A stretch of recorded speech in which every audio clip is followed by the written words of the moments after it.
Some message I sent before I saw one of Craig's messages being displayed on the stream. Said it's an after, so clearly there's an issue with sending messages. Well, we will get that fixed, boys and girls. But welcome to Substance TV Live 2012 Games of the Year edition. Just an all-around recap. All-around recap of 2012 indie gaming. I have a top 10. Shawn could not. It's like children. They're just children. Yeah. You can't choose. You have these 13 beautiful bouncing babies, and you say, I can't. You know, I ended up top 13. Top 13. It's it's okay. It's a Baker's Dozen. So it's the top Baker's Dozen. The Baker's Dozen. It's the Substance TV's Baker's Dozen cast. Hey, back and pack. Yeah. Oh, I saw. Because this is a backpack. Yeah. Because their name, his name is Backburner. So what he did. Okay, I'll explain it. You get it. Yeah. Anyway, welcome to the show, guys. We're going to go over the games. Top Baker's Dozen, and then also some of the games we were disappointed by, some of the games we hated, and then of course play a few of them that we feel are honorable mentions that should be played for you all to see. That is right. That is right. And the game we're going to be starting out with tonight comes in on my list reasonably high. It is actually the bottom, I think. Is it the bottom? Is it the bottom? No, it's not. It is La Mulana. It is a Japanese title that came out sort of honoring the MSX. It finally found its release for the WiiWare and PC in the Americas. In the Americas? Well, for a while it was in Japan. Yeah. How long was it in Japan before it actually came stateside? Years. And it's definitely considered one of those like top tiers with the Cave Story. Yeah. So it's a great title, and I don't think a lot of people have seen it. So I want to go through the adventure. People. I don't want to expose people. Expose them. I'm scared. You want to show them the good. So this is La Mulana, and we can get started on our talks. Show the bits. So while we're playing, definitely shout out your favorite games. Yeah, and we're interested to hear what your guys' favorite games of the year, and if you're watching this video later, post in the comments. What were those games of 2012 that were the best for you? La Mulana, yes. Yeah. Such a good game. It's a wonderful game. Now, give people a little bit of history, because this is kind of interesting as far as how this game came to be. Sure. Well, specifically this version of La Mulana was a long road. For people who don't know, Nicholas, who actually did the Cave Story releases for the 3DS and DS, and pretty much every version you've played, unless you had it back in the day and downloaded it off of some site, all came from Nicholas. I can play too much. No, that's fine. That's fine. Okay, I don't want you to. Blah blah blah. So they all came from Nicholas, and so they wanted to bring this game over stateside. So they wanted to give it the full remake treatment, like they did Cave Story. Redo the music, redo the graphics, as you see, and some of the archaic gameplay decisions they made. They wanted to fix those as well. So that was running fairly well. We were getting pretty decent updates from Nagoro, the company who was sort of doing the release. And all of a sudden, things got really quiet about a year and a half later. Could you turn down the game volume a bit? We sure can. Loud. Sure can. There you go, boys. We got it down. We got it down a little bit. Don't you worry. So, so that the Japanese version of this came out, and everything was fine and dandy. But we stopped losing. We lost all contact with them about the English version. That was the problem. And just about when things were supposedly completed, they pulled out of this version entirely. Nicholas said they were done. They didn't want to put the game out, so we lost La Mulana for a little while. Well, the company who had finished this, they said, well, shoot, I mean, we might as well put it out. So they actually worked together to get it out on PC. Right. So then they made this PC version, which is what we're playing right now. But it is essentially the WiiWare version. I mean, there's really no difference between the two. So we got this version. However, then another small company was interested in bringing this to the WiiWare, and subsequently we got it on WiiWare. So that's kind of the story, but it's been, we pretty much, the fan base pretty much assumed we weren't ever going to see it, for sure. I actually had grabbed the Japanese WiiWare version and played through it as much as you can. The problem is that this game is so clue focused, it's so text heavy, that you would have an impossible time. Like Castlevania 2 even in its backwards language without any clue at all. Exactly, yeah. By the way, good evening, Riz, Mr. Wonderful Riz from Riz Plays. Thank you. Thank you for joining too. So this game is fantastic. It's a Metroidvania for the right. For those terms, but it's a tough as nails. I mean, it's very. I hate to use the term unintuitive, but it sort of is. Like, there's a lot of clunky controls. Like, you really have to commit to your jumps. Right, but it's meant to be that way in a kind of Ghouls and Ghosts, older Castlevania styling of gameplay, where you do have to think about your movements. You have to think about what you do. The cool thing is this is not actually meant to be a homage to Castlevania per se. It's actually supposed to be an homage to the classic adventure games that were on the MSX. The game actually even features the character using an MSX. So he has an MSX as his personal computer, which is this right here, and you actually get cartridges. Metroidvania Pitfall. You actually get cartridges, and in the Japanese version, the original version, you actually got you had to collect all the MSX cards for all the MSX games that had come out, and they would give you unique abilities when you combined them and everything. You even had to get memory expansions like you would, and they have a bit of a reference to it with the name of the computer in this one, which is called the Mobile Super X MSX. That's kind of that, right? Yeah. So, but of course, here in the States, we had no MSX. It wasn't the MSX in Japan was people loved it, for lack of a better word. Oh, it's phenomenal. Huge system. It competed with the NES, even in its heyday. So it was kind of a big deal. The cool thing about the MSX also was that Microsoft surprisingly had a lot of input in on that. So a lot of people say that obviously the Xbox was their first console, right. But really, especially in Japan and in Europe to some extent, the MSX really had a presence, and Microsoft had their hand in that. So like the dick butts. There we go. I like it. This game is for people with a whip fetish. There's actually a ton of different weapons you'll get in this game. Axes, swords, all sorts of stuff. Sub-weapons there's a ton of as well. So this ranks in, now this isn't like number 1, this is like number 12, correct? Are we number 13-ish? On my list? On your list it's actually number 11. Yeah, it's not as high, but the only reason for that being that it's a re-release. Like, you'll see when we get into my top list why I have it kind of the way I do. This is called La Mulana. Yes. La Mulana. It's a game for the WiiWare. It is out. And on PC. And on PC. Really amazing adventure game.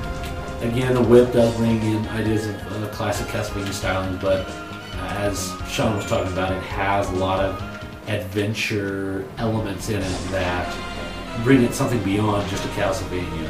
Oh yeah, no, it's a Castlevania game based on the concept of jumping and whipping, right. But it really is based more like the classic MSX games where it was all puzzle oriented and visual clues, and you had those singular rooms, sort of like Jet Set Willy or something, where you have singular rooms that you're really just trying to get through and find the secrets to. This game also, and this will be a little bit of a hint towards my number 1 game of the year, this game was the inspiration for my number 1 game of the year. Oh, really? Yeah, as a matter of fact, this guy right here is the last boss of my favorite game of the year. So there you go. You can don't tell. You can start guessing. S-Pac, my favorite game of 2012, or the few I played in this calendar year: Halo 4, New Super Mario Bros. 2, WWE 13, Twisted Metal PS3, Mario Party 9, surprising, because I've heard a lot of bad things, Sonic and All-Star Racing Transform, which I've heard a lot of good things, as far as a racing game goes, PlayStation All-Stars. Oh. Whoa. Hey, and to each their own, Brian, this would be more complete if you were playing an arcade cat in the background. We'll have to do that sometime. We'll have to play some more. We'll find a good way to I'll capture have to show everybody, how I woke Shawn up in Twinkle Star Sprites. I mean, I don't want to. It doesn't happen. As a matter of fact, there's video content on our site of me smoking you. I seem to remember that same time that I smoked you as well. I don't know if you. Well, it wasn't on video. Oh, no, it is. If a game gets beaten and a tree falls, but it's not videotaped, it didn't happen. That's right.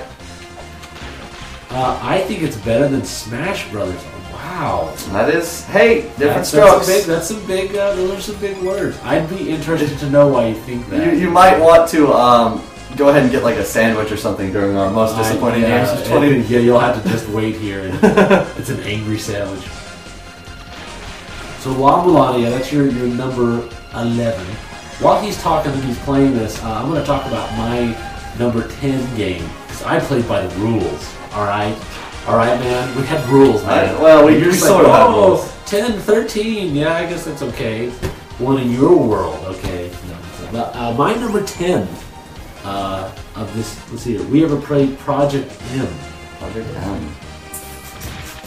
You're talking about Metroid Other? Yeah, you talking about Other M? No, I haven't played Project M.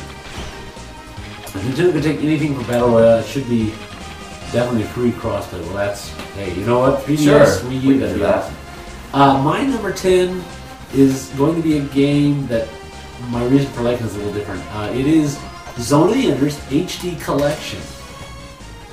But I have to admit, it's not for Zone of the Enders 1, and it's not for Zone of the Enders 2. It's for a little demo for a game called Metal Gear Rising. Did you seriously pick it for that? I have more hours in the demo included on this disc than on either game in this collection. I have more hours in just the demo than the entire game. And that's why it's at 10. That's why it's at 9. Okay, it's at 10 because the demo for Metal Gear Rising: Revengeance is so amazing.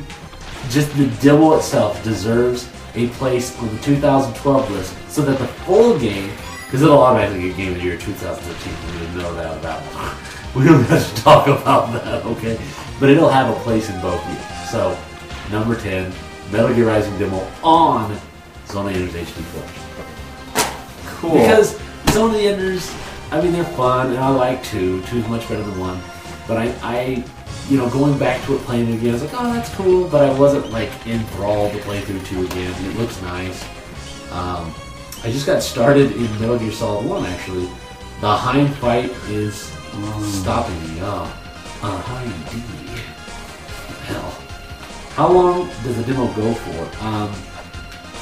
The demo goes for, I want to say, there's a training session and then there's a demo. And the demo with the cutscenes, I think it's maybe like 20 minutes, 30 minutes. It's a pretty sizable demo. There is supposedly supposed to be a demo out on the American PS3. And the funny thing was, usually, it used to be you could download Japanese demos and play them, but I think Konami got wise to what people would do, and if you try to download the Japanese demo and play it, it's like, no, this is locked content. You can't play it on American system. I'm sorry, you suck. So, I mean, if you really want to, you can. It's on the disc, so there's no code. So if you find a used copy of it, you can play it just as well. You have to download it and install it. But yeah, that's my number 10. For you, you're number 13. Well, sir. And let me preface my list. When I do like a top 10 list, first of all, with both of our lists, we didn't include anything we hadn't played. Exactly. Yes. You know, obviously stuff like, I guess it's not on either of our lists, but stuff like Dishonored, which was a great game, I'm sure. I'm sure that it'll be something that I'll consider, you know, one of those very important titles of the year, but it's not. It didn't make my list because I hadn't played it yet. So my list is mostly about the sort of stuff that's really going to resonate with me in years to come. You know, some of those awesome, just meathead AAA titles will be great, right. Sure, and they really were fantastic games. But I'm talking about the ones that I'll be putting in 10 years from now and want to play. Right. So I narrowed my list down to 13. That was the absolute minimum that I could do, and my 13 is Black Mesa, which why Black Mesa? Well, because of a lot of things. Black Mesa is a huge testament to the fan community. You know, it was completely built from scratch by the fans.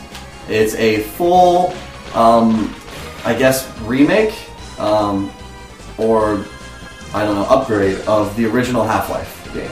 Right. And it is done brilliantly. I mean, you would have no doubt you couldn't tell the difference between a legit Valve release. Yeah, they all are pretty tough. This is a really, really hard game. But yeah, you wouldn't be able to tell the difference if it was made by Valve or them. I'm surprised Valve didn't pick them up.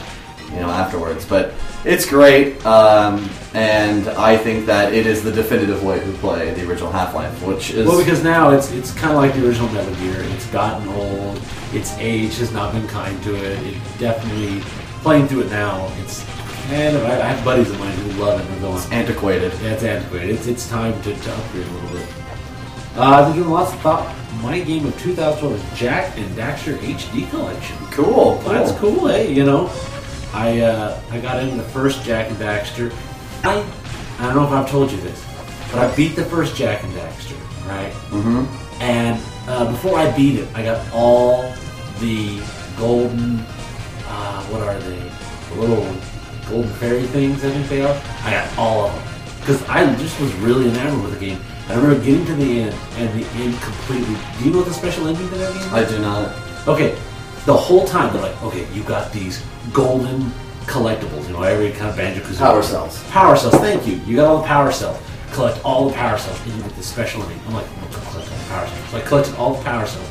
And the idea is it's supposed to open this huge gateway, and you're supposed to see this amazing ending. So I finally got it. They open up the gateway, and you know what happens when they open the gateway? What? It turns to white. So you get nothing. They dick you over. There's like, oh hey, you clicked on the power cells, you get nothing. I'm sorry. You get a white screen. Good job. You have no idea what's beyond that door. That sucks. So it was a huge cock tease, and I hated it. No, I mean I didn't hate the game, but I hated that it did that. So yeah, it's a crappy situation for sure. Now on mine, number 9 on my list is a game for the Wii U that I liked a lot. It's not on my top of my list because, well, it's just not as good as others, but it's Tank Tank Tank. Oh, man. For the Wii U. Great game. A wonderful, beautiful game that I think, personally, gets a lot of crap from people, and I don't know why it gets such crap. It's an amazing game. It's fun. It's arcade action. I look at a game like that, and I know a lot of people say, well, it's not worth the money. It's not worth $60 or $50. Here's my thing. You have a few options if you want to play that game. You buy an arcade machine for a few $1,000s. Which you're not doing. Which you're not going to do, and put it into your house. Or somehow, some way, you find a way to emulate the arcade hardware through some obtuse, difficult to understand, weird... and I don't even know how you do it. I don't think it's possible. So the only possibility is playing the game for the Wii U, which is not only a competent version, it's got extras that the arcade doesn't have. The My Kong mode is fun. It does have some issues with the fact that you can't be anybody but the one player to have custom tanks. They didn't really include some of the features I was hoping they would. Online's not there. So there are some definite caveats to the game, but as a whole, if you play it multiplayer, it's a blast to play, and I still love it. And it's the cheapest, best way to play it, and it's actually more functioning than the arcade version itself. So, yeah, it's a competent first, wave title collection kind of thing. Exactly.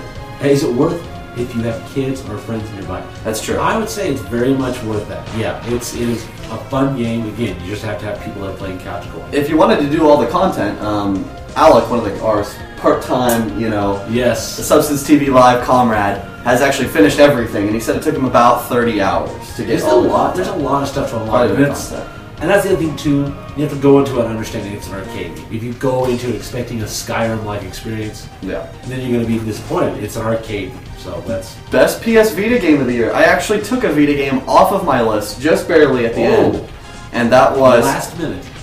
DJ Max Technica Tune. It almost made my list. It got cut off simply because... Cut off, man? Because I haven't had enough time with the game. I don't personally own it yet. I'm in the process. I'm waiting to try and grab one of the collector's editions. So I hadn't had enough time with it to definitively put it above other games. I would feel wrong. Which is the other thing, too, we have done in this list. If we didn't... there's a lot of games that I got to try, and even some of Shawn's for Wii that I haven't put on there because we feel that if we haven't given it enough time to where we feel acquainted with it enough, we don't want to... Why do you want to put it on the list? It doesn't make sense at all. Let me catch up with mine. Yes, so my number 12 was One Piece Pirate Warriors for the PlayStation 3. And that got on there for a lot of reasons. One, if you know me... It's One Piece. It's One Piece. It's One Piece. I'm a freaking One Piece junkie. But it's a good One Piece game, and it really did a lot to the Dynasty Warriors series, which hasn't had anything done to it in far too long. So, I was a really big fan of it. And well, how would you compare it? I would say, to somebody who doesn't understand what it's like, I would say another One Piece game that I think, or not a One Piece, another Dynasty Warriors-esque game that did a poor job with the license was Fist of the North Star. Yeah, that was definitely not That was a great. bad job. So how would you say did One Piece avoid the pitfalls and the problems that a game like Fist of the North Star fell into? What did it do right that it did wrong? It really did a good job of covering all of the game, or all of the story. I mean, it almost, there was one arc that was kind of filler that they left out, but I thought it was great. I felt like I was the characters, and I think they got the art style right, and you could just tell there was so much polish and effort, way more than that what was put into Ken's Rage, for sure. Yeah, Kid's Rage just very much felt like they had a Dynasty Warriors engine. The graphics were there, the look was there, but as far as the story, the content, it was really lacking a lot of areas, which is a huge part of what Fist of the North Star is in both the manga and the anime. It's all about the story of Ken and his struggle and all the enemies he fights. So I thought it was Absolutely. So that's my number the 12. best One Piece game ever. The best is currently, however, Romance Dawn just came out for the PSP, which is a RPG, real-time turn-based hybrid RPG, and it just came out in Japan this month. And I hear that Famitsu gave it like a 32 out of 40. It's really high for an anime game. So I'm reserved my exclaim of best One Piece game. Probably not. Probably not. So, but that is one thing you told me was interesting about that, is that Namco ported it here to the States, but it was only a downloadable title, which was something that you appreciated, even though, look, I'm not going to get a full version, at least I got something, which I think more companies should do. That if it's not going to be able to be published, not enough people are going to buy it, then hey, give us a downloadable version. Definitely. So that's 12. That's 12. Well, let me let you catch up with some other ones, Yeah. too, because I'm on 8, so let's get you up to at least 10. Because you already did La Mulana for 11. And number 10. My number 10 is Mass Effect 3. That's rather low. It is low. It's rather low on your list. Really, the thing is that I don't feel like it did a whole lot more that 2 and 1 didn't do better. And while I loved the game, when it came down to it, like, I don't think I'm going to have a craving to just play it. Like, I'll end up playing it because I played through 1 and 2 again. I don't think I'll be like, I'm so glad I'm to Mass Effect 3 now. I really want to play Mass Effect 3. See, and I guess it kind of aside segue, I see the game of 2012 in a different way. I see it as a snapshot of the games of 2012. I didn't really think of it as a future-proof kind of thing. Some of my games I may not be playing as much in the years to come, so maybe that's... Sure. Well, you'll see that as we go. But yeah, my Mass Effect 3 was number 10, Okay. which means it hit my top 10. It actually hit my top 10. It hit your top 10. So you don't have to be upset about that. Okay. You're at, what, 8? No, I'm at 8, so you So go number 9. My number 9 was Kid Icarus Uprising. Amazing game. The 3DS. It was a great game. It was one of the strongest 3DS. One of the strongest, not the strongest. Not 3DS the out strongest. for me. Oh, okay. But it was a great game. I loved it. And, Is the strongest 3DS game on your list? It is. Okay, we won't mention it then. Yeah, well, I thought it was a great game too. It got a lot of hate, which was something I didn't understand at the time, but we'll talk. Yeah. It's on my list. Number 8 on my list was Double Dragon Neon. Amazing game. I was really glad to see them bring this back. I was a huge fan of Double Dragon Advance. I thought that was one of the best Double Dragon games out. It was just a Game Boy Advance game. I played this. You can tell there's a lot of love into it. It's got those... It's one of those games that I feel does what Retro City Rampage tried to do, but failed. It pulls on those heartstrings of the old classic 80s retro feel, but it plays amazing. The soundtrack is great, and I feel it does a good job of being a retro-themed game without being, how shall I say, just playing on that theme to make it popular. Only reason it's not higher is because there's no online, and there's still no online. They promised online. What if we were going to do online? And then they didn't do online. So, why isn't online doing that? Sam, I actually am left-handed myself. I can tell you that Kid Icarus will be an uphill battle. I don't want to lie to you and say that you're going to be just fine with it. You'd have to do the circle back part. Kid Icarus, well, you don't have to. Like, I have the 3DS XL now, and it's manageable. Right. But I can tell you it's an uphill battle. It's much better with the Circle Pad Pro. It is much better with the Circle Pad Pro, especially if you're a lefty. But it's going to be rough. It's going to be rough. Let's see here. Backwards says Kingdom Hearts Dream Drop Distance would have won my Game of the Year, but it's number 2 because it's not Kingdom Hearts 3, which I've been waiting for ages. Oh, and Dream Drop was also one that I highly considered for my list. The thing is that it just doesn't bring enough new to the table. Like, the new levels are great. The Tron world, holy crap. Like, they did a great job telling the story in that. I even thought the Hunchback level was pretty good. But overall, it just didn't make my list because it seems like when I think about Kingdom Hearts, it's just going to be a big blur, you know? It's not really going to be a singular high point in the series for me, I don't think. Not above 1 or 2, for sure. But yeah, no, it was a great game. I mean, I would say it's probably in my top 20 for sure. So. See, that's fair enough. You being fair. So next on your list, after Kid Icarus, is Zombie U. Zombie U. Why'd you say it like that? Zombie desu ka. I felt that hurt. Yeah, there's a lot of traps in this game. Now we can stop and go full screen if you need to concentrate. Yeah, we can move to another. We'll move on. We'll come back here. Yeah, we'll keep that. Cool. You can concentrate more now. So yes. So Zombie U. Yes. Yeah. Let's have a discussion. Please sip on my brewski. Yes. So your next game, Zombie U. Oh my god, I love Zombie U so much. I thought that would have been higher for you. I know. Really, but there are just so many more amazing games ahead of it. When I really thought about it, like when I first finished the game, I was like, Zombie U, I think obviously has a lot of flaws, but I think it is my game of the year. Like I was like, oh man, this is my game of the year because you were telling me that you're like game of the year. It really is because it's just.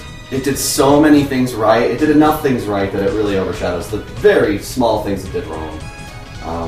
Because it's survival horror. I mean, it is survival horror. It's the first game in a long time. Because after playing like Dead Space 2, even Dead Space, which was a third-person shooter with some survival elements, and then you're fighting baddies. It's really a third-person shooter.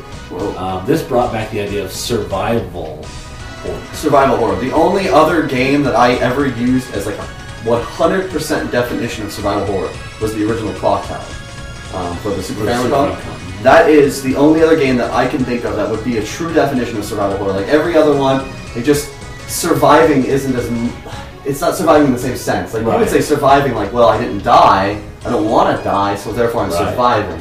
And the horror elements, they always have horror elements, like horror scenes or like specific horror segments, but Clock Tower and Zombie U definitely they thrive on that. And it is so interwoven into the game itself that you can't. I mean, even your life feels threatened. Even the mechanics that they use the Wii U for, like looking down at the screen while the game is going in real time, and all of this, those are limiting survival horror experiences that you just don't get elsewhere. Like the other close series I would put is Fatal Frame. Like Fatal Frame, like Clock Tower, Fatal Frame, and Zombie U are like the closest to the true survival horror. Maybe the original Alone in the Dark, but that's like a weird ass game. Yes. So, but you get the drift. I get it. So I love the game, but yeah, you can become tired of zombies, but the way that Zombie U handles them is very different. You know, I don't really. You're so limited in how many of them you can take down. I mean, even though they're lumbering, they're mostly slow. No, I mean, I was watching. You know, I mean, there's 3 or 4 of them, and it was a challenge. And it's one of those things too. You're not guaranteed survival if you get grabbed by one of them. No, you can hope that you will, but you might get eaten. And so I like the idea that there's this. You're kind of on edge. You're trying to survive and hoping that because if you meet it with 4 zombies, you gotta address each one separately and try to funnel them and tunnel them to a different place. So I thought it was a great idea. There's things that need to be improved. Yeah, needed more melee weapons. That's the only thing it really like. And the multiplayer. I thought the multiplayer idea was so cool. I keep telling everybody that it's a RTS mixed with the first-person survival. 2 people not only playing multiplayer but playing 2 separate game styles. Mm-hmm. To me, that's amazing. It is. So. It really is. No, it was a great game. I loved it. It didn't hit my top like I thought it would. Right. Simply because there were a lot of other games that I think just just hit it out of the ballpark and maybe have a bit more of a replay value that I'll Right. come back to. But I know all of these games that are on my list, I know that I will beat countless times. Have you beat Kid Reverse? I have beat Kid Reverse. I still need to beat No, it's great. I'm It ends insane. I mean, it just goes It goes balls to the totally wall. balls to the wall. Well, my number 7 is going to be Akai Katana for the Xbox 360. A beautiful, wonderful cave game. I've got a ton of cave games, and they're mostly vertical shmups. Most cave games are vertical. Anytime Cave puts out a horizontal shmup, for some reason whether it's because it fills the whole screen, I love their horizontal shmups much more than I do the vertical shmup. The setting, every time Cave does a new shmup, it's a different setting. The styling, the graphics, it reminds me of older Cave games. It kind of puts me back almost to Pro Gear. I don't know if anybody was shmup fanatics. Pro Gear no Arashi is a wonderful Capcom Cave game that came out years ago in the arcade. This reminds me of that, but it's kind of like a future Psycho Samurai feel to it. I had a feeling Brian would include it, yes. I really like the game a lot. And it's one I'll play through a lot. And it's a shame because not a lot of people know about it. But As Pac, I agree with you to a certain extent, for sure. I did not think that The Walking Dead deserved Game of the Year. I played it, I liked it. It's a Telltale game. I mean, they have the exact same formula to it. Right. You have a different environment, and it's a skin that they put over just the Telltale formula. I don't think it's remotely close to that. I mean, it's obviously riding off the coattails. And I thought it was funny if you paid attention during their acceptance of the Game of the Year. They really didn't think as much of the team as they were just like, thank you for the people who like Walking Dead. It was like their big thing. Like that was their point. Well, that's why because a lot of what that plays off of is the fans of the show. That is not a game that anybody can pick up. No, yeah. It's not a game that if you're a fan of the show, you're going to get all the context, you're going to get all the ideas, and I think they got swept up in the whole Walking Dead. Sure, yeah. But to go back, I love Akai Katana as well. I am personally more of a horizontal shmup guy. Like I love the Gradiuses and the R-types. And so with Death Smiles and Akai Katana. No, it's only number 7. It's not my Game of the Year, it's number 7 Game of the Year. We're going through our list here. We've gone through 10 to 1, 13 to 1 for him. So I'm going through number 7. But again, great game, and I absolutely love it. So, it's good stuff. Your number 7. Well, my number 7 is the hipster fuel. Is the hipster? Is but you haven't really had much hipster stuff here. I'm meaningful. Sure. But Well. Yeah. I tried to stay away from a lot of that because, well, like all these people that are putting Super Hexagon as one of their favorite games of the year, like the best games of the year. You are really just like Terry Kavanagh is a great guy. Like he makes amazing games. He made VV, and he teams up with people well, and he understands like when he makes it an objective for a game, he does it like as well as it can be done. Super Hexagon though is not something It's a fun mini game. It's just a fun game. Yeah. So yeah, I'm with you. But my number 7. Are we at 7? We're at number 7. Yeah. My number 7 was Fez. Phil Fish's Fez.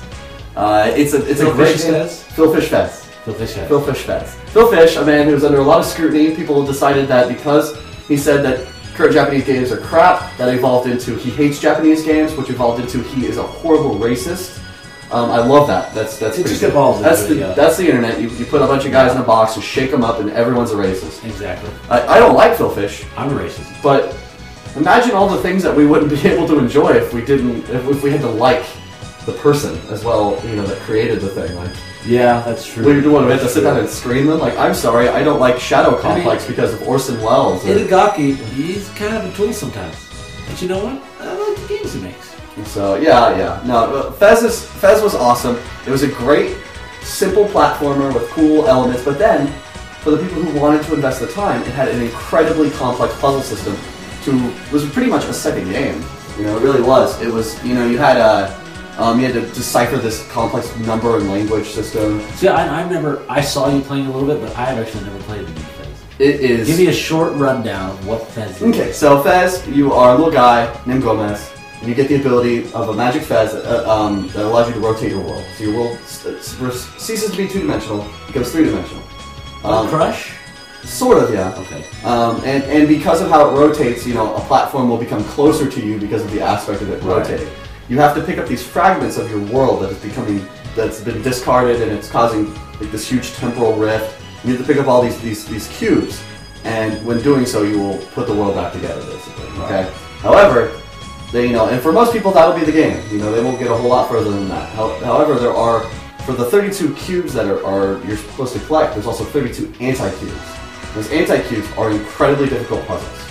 I remember rooms that I was sitting in for hours, just trying to decipher weird symbols on the wall that they give you clues to, but they never come right out and say, like, this symbol means A, and this symbol means B. Right. There's a full language in the game, full number system, and symbols for, like, movement directions, and the button combinations on the controller that you have to decipher just off of obscure things in the game. And to some that may be pretentious, okay. Right. But the cool thing is that he doesn't require it. It's nothing you even have to go through. But to the person who wants to reward themselves, they're going to find an incredibly enchanting world. And in all of these little symbols on the walls are telling a story. So the game, you're like, oh cool, it's a fun little platformer. But really, you're getting the story, I mean, if you want. So I've very seldomly played a game that rewards you more. All those games where you're like, I should be able to jump over that. Or, why can't I read all this text on the wall? Why is it all just low-res gibberish? Like, no. Like, everything that game, every pixel of that game has a purpose. Which that's respectable. I mean, whether you want to play through it or not, whether you have that dedication, I think that's respectable. To be able to have a game which you put that much care into just a symbol that you understand that possibly half, 75, 80% of the people who play your game will never understand it. Yep. You have to kind of respect that dedication. Oh, definitely. Yeah, there was one secret. It took the entire community, and they were analyzing sound waves from the soundtracks. They were trying to put together using spectrum analyzers to look into all sorts of little nuances in the game and to find the secret. And it was a huge event with the whole community. And it wasn't an achievement. There wasn't really anything you got for it. It was just collecting these 3 pieces of this heart. And they were like the hard puzzles, like crazy uber puzzles. One of them was like in this one room there was this light that would sometimes flash, and if you hung out in there for like forever, you could realize that it was like a Morse code system. And so then you could put together this combination you were supposed to do in the room and collect all these hearts and stuff. Crazy. Again, like that's even another level past the anti-cubes, like collecting all these heart pieces. And Phil actually was convinced that a lot of those elements weren't going to be found for years. Because he wanted it to be that he was wrong. That schoolyard concept. Right. Well, to be fair though, he's at a disadvantage now. We live in a world where we can analyze code, we can look into things like that. We can share information. Everybody can take different bits of information and put them together. Which do you think that? I mean, are people doing a disservice to themselves? If they're wanting to find out about the puzzles, then why would they want to go and share and try to find it out? That kind of seems like all of those things. I recommend going into Fez blind. If you don't like deciphering code, then I'd say the minimum you should do for yourself, or the maximum you should do for yourself, is to just give yourself the language. Get yourself like a language translator, right, for the letters and the numbers, but don't do anything else. No, I'm not zoned out. I'm just taking it in. It's like I don't understand this, man. I'm trying to puzzle this together. If there's any overlap in fan base, it's probably the comic. Oh, okay. The Walking Dead. Talking about Walking Dead. Right. Well, that's true because I know it has a lot to do with the comic. It does. Number 6 for me is a title I didn't figure was going to be there, but it's Under Defeat HD. That is a strange choice. That is a strange choice. Kaikatana? It is, because Kaikatana is fun. I love a Kaikatana, but I got strangely addicted to it. Actually, I was playing for a while. Eric was actually playing for a while. There was this week that it was just like, when am I going to play it? I'm going to play Under Defeat again. The simplicity of the game, if you talk about going from a Kaikatana, a bullet hell shmup, to Under Defeat, more of an understated, indie-ish type of game, was originally on the Dreamcast, but the new mode they put in there is absolutely wonderful. It stretches out, full screen, widescreen HD, simple gameplay elements, but it reminds me of an old Raiden or Raiden game. Those classic kind of show. I love those shmups. Everything is very simple. It's put forth. It's a shmup that is completely utilitarian. Nothing is there that doesn't need to be there. It's not there for flair. It's there for a gameplay element or some kind of nuanced idea. And that's why I really like it. It's just plain fun, good, old school, arcade, action shmup with, and of course the big element of Under Defeat is you can lock your ship into a direction, into a 45-degree angle in any way, left or right, and you can lock that into position and help you to shoot enemies, or you can use it as a twin-stick shooter. It's something they've implemented in only the PS3 version.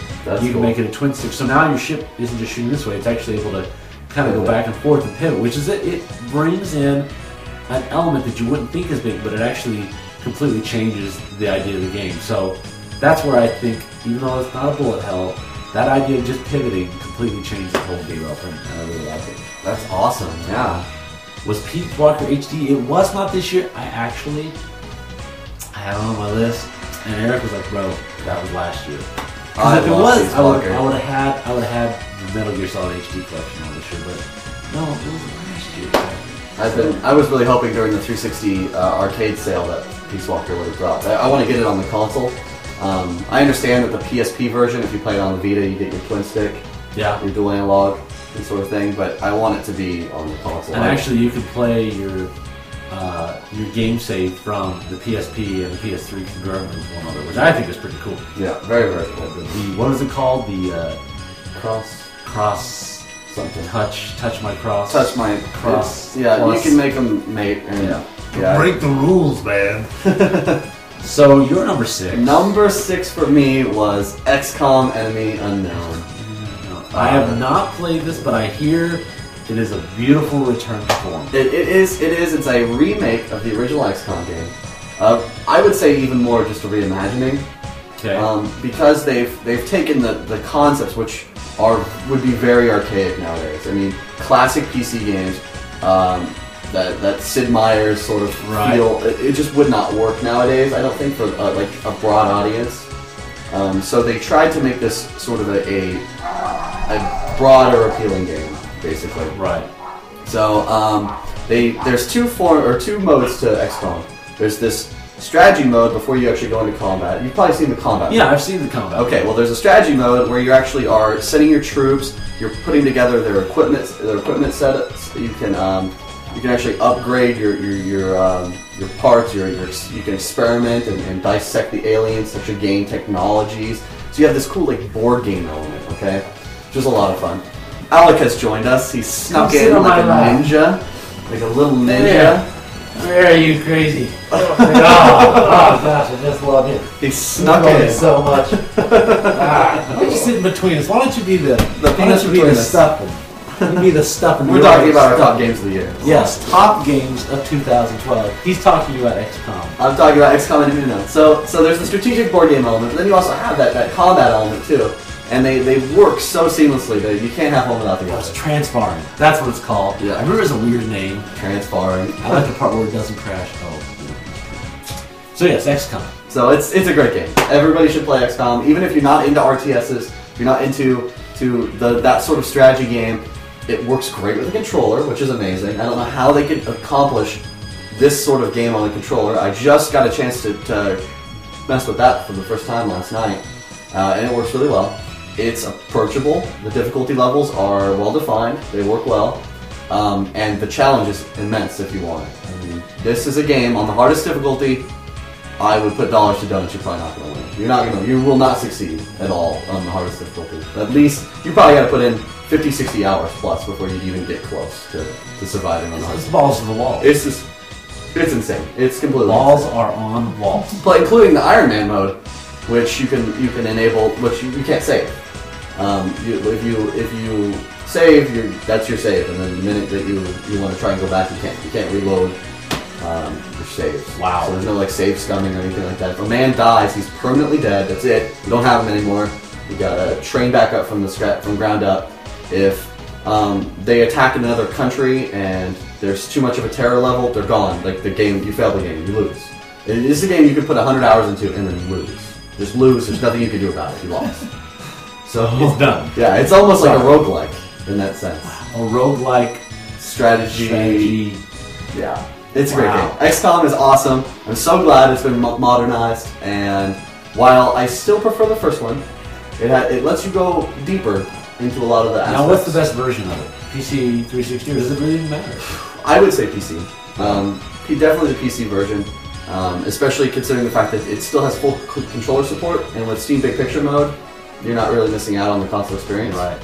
So yeah, definitely the PC version. I'm always going to pick the PC version. And I will probably never pick the PC version because I think I still haven't even played Jamestown from the Steam sale I bought. Oh, Jamestown's so good. I played a little bit. It was good.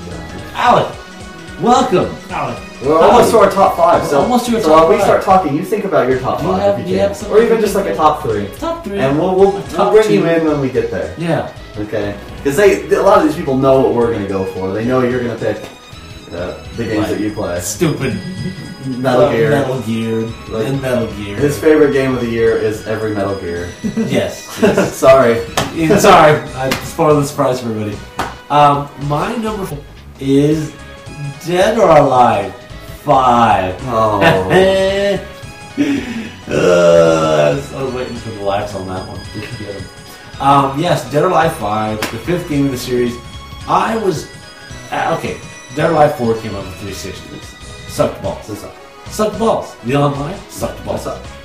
It was just incomplete garbage. After 3 and after Ultimate. Ultimate was like kind of the ultimate. It was amazing. It played great. So I was thinking 4, and 4 was really bad. So 5 was that game that was, it was kind of do or die. You're either going to make a great game or not. And they came through with flying colors. The combat system's been tweaked. They've added some new characters. The online's great. The way they use the system to award you for playing. Just the whole thing. It is an amazing fighting game. And this is coming from a guy who I'm extremely... Brian likes to boobs, well, you know. I always had my Agent 99 on. Agent 99, you know, something like that. And, but I'm not into fighting games much anymore. I've just been burnt out by them. And Dead or Alive 5 is a game that I still greatly enjoy. I had a lot of fun. It's a great game. The camera system. So if you're kind of on, and it's like $30 now. I think it's like $30. Well worth it. Pick it up, play it with friends. Also worth it is the Dead or Alive 3DS game. It plays just as well. Dead or Alive Dimensions is a great game. Runs really good. You get like $20. So, and it's a really fun one. So both of them are really good, portable or at home. I think the best thing about it is that it breaks this supposed curse of Team Ninja.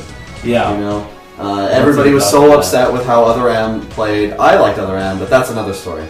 And then everybody thought Ninja Gaiden 3 was garbage, and so it was Team Ninja is doomed. So well, and that's, you know, you have to look at Metroid Other M and the decisions they had control over, the decisions they didn't. Yeah. But yeah, you're right. Team Ninja proved, and I could see in the interviews about how they addressed this game about, you know, I'm a fighter and the fighting system. There's a lot of love that went into it, and you can tell that Team Ninja without Itagaki. Itagaki. Kakaboosh? Yeah, but I was great though. Curse broken, so we're okay. We're happy. So you're number 5. My number 5 will definitely get some drama. It is Diablo 3. No! You start to hate you. I haven't even played it yet. You're not hardcore. I'm not. You that's a terrible game. That's right. They didn't even complete it. It's not even done. There's no PvP. There's no PvP. The loot system is busted. The loot system, the legendaries are crap. Legendaries are crap. You spend all this time. I mean, yep. Era 37. You know that. I was day one. I was right at launch. As a matter of fact, I even decided against a physical copy so I could have the game faster. So I could eliminate driving. Like the whole effort of going to the midnight launch was too much for me. That was too much. I actually want to have. You did the pre-download, so when it was available, you just look. Yeah, and I did that just because, you know. So I can't even believe that me of all people actually considered this, but I said Torchlight 2 or Diablo 3. I of all people, I can definitely let them both exist, but I felt like in this list, for the purposes that I wanted this list to be, I should pick one or the other. And I definitely picked Diablo 3. Diablo 3, I think, as a single-player experience, is fantastic. It really works well. I think it works better in this dungeon-crawling concept as a single-player game than any of the other ones do. You know, the Titan Quest, the Diablo, maybe Diablo 2, but Diablo 2 is like lightning in a bottle. You know, it's all perfect, but not even always for the right reasons. You know, some of the things that people love Diablo 2 the most for were not even most likely conscious development decisions. So it's lightning in a bottle. You're not going to get that again. But Reading all the comments. yeah, I knew that a lot of people would not be impressed with Diablo 3 as a choice, but I put in a ton of time, and I still know that I'll go back to it. Like, it'll be just as fun when I go back, you know. I played through Witch Doctor. I maxed my character. I think I've got about $40 million worth of gear.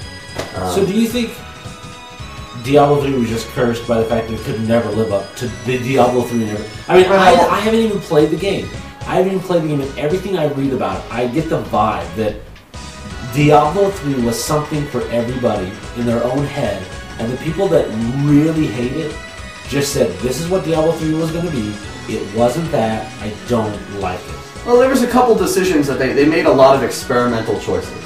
Okay, that was really where the issue is. I think that the experimental choices they had of the money system, the actual real dollar system was bad. I think that everything being online is bad. So you have everything that's being configured, all your damage and everything is being done. Right, server side is. right. I think that those are bad things, but those are technical aspects that I feel are a little further out of the realm, and they can be fixed. Like, so you're looking at Diablo Diablo 3 2 years down. Oh my God, Diablo 2 was a broken piece of shit for a long time, and I know that that's no excuse. They should have learned from their mistakes. Right. But there's the entire structure of this game was something that had not been done before. You know, especially in this genre. But I'm not admitting that it's perfect. Okay, it's not as good as Diablo 2. I wouldn't even say that. I think I even like Titan's Quest a little more than it. But I think it's a great game, and even the people who hate it, I love it, man. You'll see them on the forums, and they're like, I put like 300 hours into this game, and I hate it. There is no way that at any point during that time, you weren't like hour 150 going, this is still as bad as the first hour. And maybe by 200 hours, it's gonna get good. It's gonna. Like, no, you liked the game. Don't fuck with me. You liked the game. Alright? That's fair. No, that's totally fair. Your actions have spoken louder than your words. You are a stupid head. And I'm sorry the end game That was wasn't what supposed you to wanted on it to be. forums? Yep, stupid head.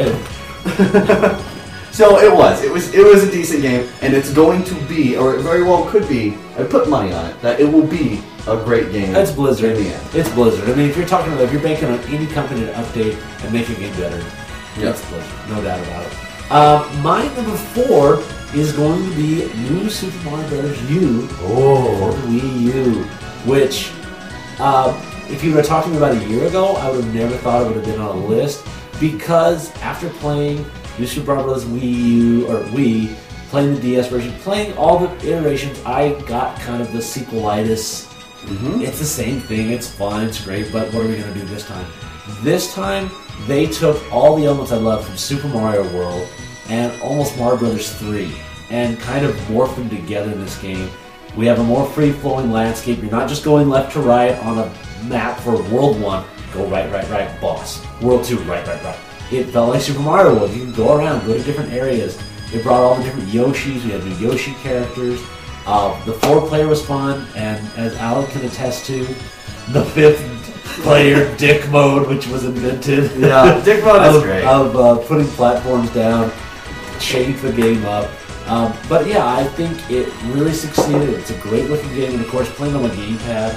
I know it sounds silly, but I use that thing all the time. I would turn on my Wii U. I wouldn't have anybody on the screen at all. I'd be like, oh, cool, I got it on my gamepad. I don't need it. It felt comfortable playing it that way. Music was great. So, and the level design too. Especially, let's just say, the last even half of the game. If you're wanting to get all the coins, it's not easy. I would play a Django third-person shooter. Oh, man. You win. Game of the year Django is third-person shooter. The Django third-person shooter. Oh man, like the Red Dead engine with Django. Like Django. I would do it. You would do it? I would do they it so just hard. need to download a skin. Yeah. Just put a skin and be like. It would be awesome. That'd be beautiful. You'd be out in the tooth wagon, the dentist wagon. We didn't mention Twisted Metal yet. No, I don't know if we will. I haven't gotten much time with it. I've always been intrigued by the new Twisted Metal. It's still sealed up. But actually. I just haven't gotten to it yet. But it'll be fun. So anyway, there's my number 4. Your number 4, sir. My number 4 is Legend of Grimrock. What is Legend of For the Grimrock? PC. A PC game? It is another PC game. PC? I know, isn't it crazy? It's crazy. It's crazy. Legend of Grimrock was a first-person. Isn't Grimrock a Transformer? It's Grimlock. Oh, Grimlock, right. Which everybody says Legend of Grimlock, and I'm like, no. No, it's not the Could Transformer. you imagine it if it That is was? awesome. Like, I imagine him in a Zelda setting, like Grimlock in a Zelda setting. Cool. But Grimrock was a first-person, turn-based dungeon crawler. Okay, first-person dungeon crawler. Yeah. Just like all the classics you get on PC. It is awesome. It did that entire genre like perfect.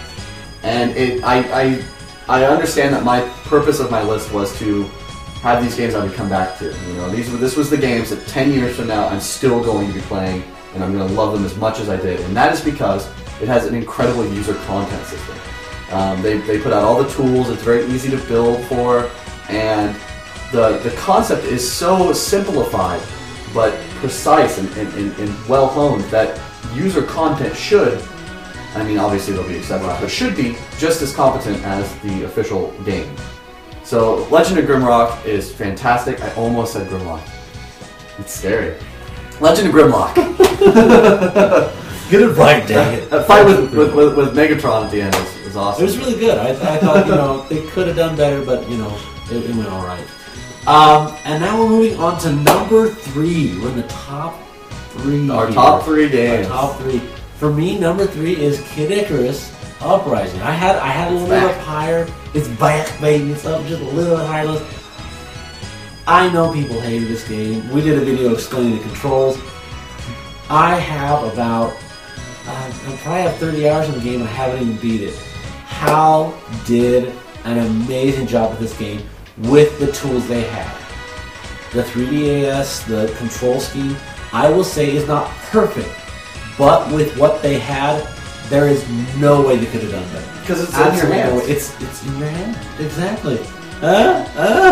It is completely in your hands. Like this is a game that if you sat down and tweaked the controls, you could find the speed. I mean, the way you can treat the controls and customize it, that's why it's this high on my list. I'm a sucker for customizable controls. You can customize what the y-axis is, what the x-axis is for just the ground controls, and it'd be different for the flying controls, which is, just the customizability. It plays really well. I had no problem. Once you get in the hang of it, I had no problem getting used to it and playing it. The soundtrack is amazing. The gameplay is amazing. The levels and the dialogue. It is one of the most entertaining, funny, charming games of this year. Just the characters they have that you meet up with. Yeah. And there's a ton of them. Oh, a ton. You keep meeting up with more of them, and you're like, they can't finish the rest. And they're like, oh yeah, here's a new bad guy. There's a new bad guy. I didn't know there's a new bad guy. And just what I would tell you, I won't even ruin it, but there's a part of the game where you think it's the end, and something happens, and it's not the end. Not even close. You're a third of the way. A third of the way through. And the way they do it is so tongue-in-cheek, so it just brings me back to playing Mario & Luigi Superstar Saga. It's that kind of Nintendo mentality where it's charming, it's fun, and it's a great game. Well, Sakurai is, and I'm obviously speaking for myself, but Sakurai is my favorite director at Nintendo, period. Nobody does a game like Sakurai. Yeah. Oh, that's on unlockables. I didn't even talk about all the unlockables and the merging. It brings in that idea of ADD, Super Smash Brothers. You get a ton of weapons, and they're all stupidly different. So Sakurai's great. Mocking, if you're looking for an 8-bit sequel, check out Myths and Monsters, the Kid Icarus Game Boy game. It's a completely new Game Boy game, and it is better than the original Kid Icarus in every way. It is still, to this day, my favorite Kid Icarus game. It's a great game. Yeah, of Myths and Monsters, Kid Icarus is fantastic. Go check it out. I don't know if it's on... It might be on the 3DS shop. I'm almost positive it's on 3DS. Go get it. Go get it. Put your money in your mailbox, and you'll get one. That's how he's like Sakurai isn't at Nintendo. He's freelance. Yeah, but he is. But it's like saying Hal isn't Nintendo. Well, yeah. Yeah. Sakurai could make a game for somebody else, but it's kind of like saying they're not dating, but they're a bit together. You know, at night something's going on. They're not exclusive. Yeah, Myths and Monsters is so good. I could do a whole cast on just how much I like Myths and Monsters, and it would just be noises. I would just be like, and that would be it. And people would be like, shit. Dude, he's doing this in Monsters. It's a monster. That's the same noises I made. It's good. It's a great game. So number 3 for you, sir. Number 3 for me. Oh man, I'm looking at it. I know, but I'm looking at it. But this was my DS game. This is not Resident Evil. This is you were thinking Resident Evil. I was 6. thinking. I was like, oh. Resident Evil Revelations. Resident Evil Revelations. Holy sweet good God! It is so good. It is Return to Form 1, 2 Resident Evil remake. It's like that, except that they found a way to take those control scheme of Resident Evil 4, the over the shoulder, more empowering control scheme, and make it work. It's a great story. It feels like a console release. I mean, it could be. I wouldn't be surprised in the least if we see a console version of this game in the future. It's great. It features all the characters you want. The monsters are pretty cool. The multiplayer is awesome. The multiplayer is like Monster Hunter, Resident Evil. I mean, you pick your class. You can level up your guns. You can put different attachments on your guns. The monsters, you'll find unique level monsters. It's like a dungeon crawler almost, but you have these giant bosses you'll have to take down, and they have drop percentages, and there's multiple difficulties you can go through. The last stage of it is literally the entire mansion, the entire ship, and you and a buddy just have to get through it as efficiently as you can. And it's 2-player. Any direction you want to go through it is awesome. It's seriously a great game. Yep, that's my Kirby shirt. Or the Kirby shirt. He does love the Kirby. Yeah, I love You were Kirby. sad, and we just kind of sort of interrupt. But I was telling Shawn, and he was asking about what game you could put on the list. He's like, oh, Kirby. And then I looked it up, and I'm like, bro, Kirby didn't come out this year. And I could, over the airwaves, over the digital airwaves, I could feel sadness. A wave of sadness hit, because Shawn was like, no Kirby for 2012? But I want to talk about Kirby 2012. Yes, mocking. It's Resident Evil Revelations. Revelations? Yeah, the misspelling. Revelatons. Do you have a misspelling? I do have a Revelations. But yeah, it's that's what we're talking about. Destiny was Resident Evil. Yeah, I wanted Kirby so bad to be a 2012 game, but apparently it wasn't. But I mean, so Resident Evil Revelations is your Resident Evil 6. Yeah, yes. 3DS has full co-op. It has mission modes. You'll have quests that you can unlock.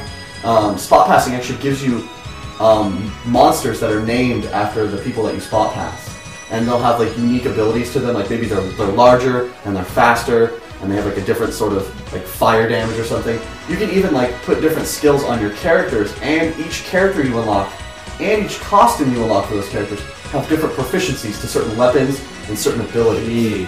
So there's a whole other game within it's a separate game. Mm-hmm. And it's buried in there. Speaking of which, you can't play as Barry.